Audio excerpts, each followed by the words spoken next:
My first experience on a piano was I had those foot pedals, like my mom built these blocks so my feet could reach the pedals because my mom was a really great piano player. As I started getting more and more into the music part of it, I began switching over to digital pianos because obviously one thing, the exact tuning, and then on the road, it was much easier to use, and it's a better piano to use live because there's so many things that happen with acoustic pianos on the road that are every time you're in a new venue, the humidity changes, they go out of tune all the time. So it's a real advantage for me to use something like this, like a digital piano. And I love it.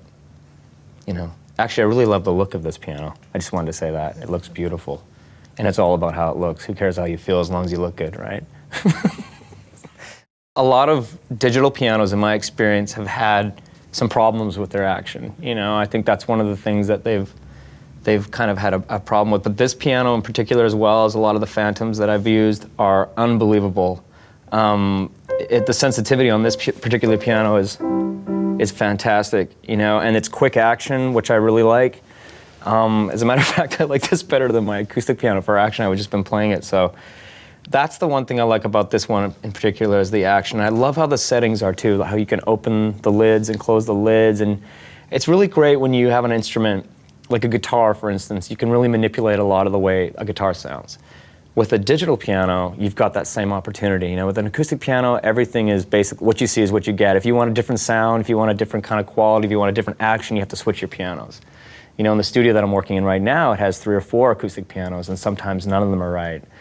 And with this, you can manipulate everything on one piano. And I love the idea of opening the lid and closing the lid. I love the idea of changing the sounds to an upright, to maybe a 9-foot, maybe a 7-foot, and that's what makes this really great. It's obviously really, great for usage in that sense. So, and plus you can change it to Hammonds and to organs and to saxophones, and it's just really neat. The first album I ever made, I primarily did everything on an old RD600. All those sounds, that we did, and we made the whole record that way because that's all. I didn't have the income to make it with all these other pianos, and it's funny because I thought once we got a bigger budget to make bigger records, we would start using all the old Moogs and all the old Hammonds and all that. And really, I find that I still prefer to use things like this. One of the features on this that I've just learned is the ability to score the songs that you're recording. And for me, what I was thinking about, the really great, the really great feature of that, obviously, is not only to obviously have one part of it and then record more parts over top of it, but be able to get it to a composer or get it to somebody who scores music. Now, for me, I don't write. I can't read music. I've never been able to read. I know where things are supposed to be, but just to see it coming up on the screen and to literally have that ability to be able to say, okay guys, these are the parts, this is what I'm trying to do, and have real professionals be able to actually read the stuff you're writing, that's great. I think that's just a fantastic feature. So kudos to that.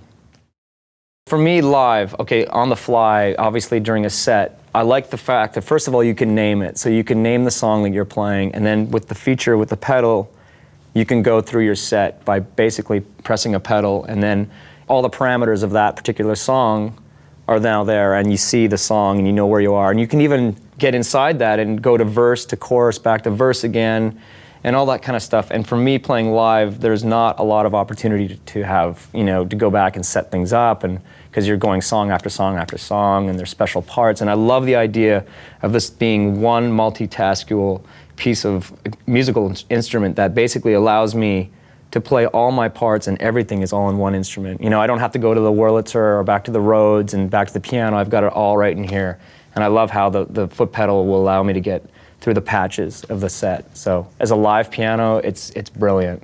Obviously, another reason is the cartridge is extremely expensive. A lot of times, a lot of people will use the acoustic piano that's there, but you can't really rely on that. Every time you go to a gig, a lot of times people will use their pianos or they'll rent one, but you got to have your sounds the way you want to hear them. And I think for this, in this instance, not only is it light and has everything you want, but that's just going to save a bundle and cartridge. And I'm just talking completely financially, but that's, for a touring guy, that would be a great feature.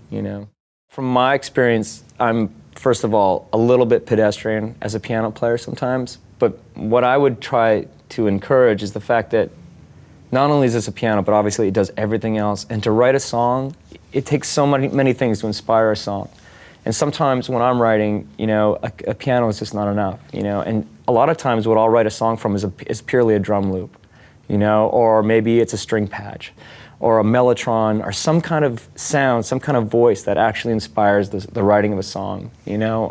A lot of the songs that I wrote on this new record were different patches, and with a piano, you just basically got your acoustic piano. So what's really amazing about this is it will inspire people to sit down and get involved with the actual song, you know, and be able to sort of say, okay, well, if I had a drum beat, maybe I could write a really cool bass line, and you learn how to build, and you can learn how to construct songs. And what's really been great for me with my Roland, and then when I first started with, like, even when I was 12 or 13 years old, is some of the sounds really did inspire some songs. And I wrote my entire first record with a Roland keyboard, you know, with the upright sound from the RD600, and that's what I wrote Bad Day from, you know, that piano. And those pianos that you hear on the record are the Roland sounds. And what I love about things like this is, again, is the ability to have other instrumentation to inspire the songwriting. So for a songwriter's, you know, perspective, I think that's a huge asset. And I think other kids and people that have only played acoustic pianos, they don't get that option, you know? So that's what I think. And I don't think much.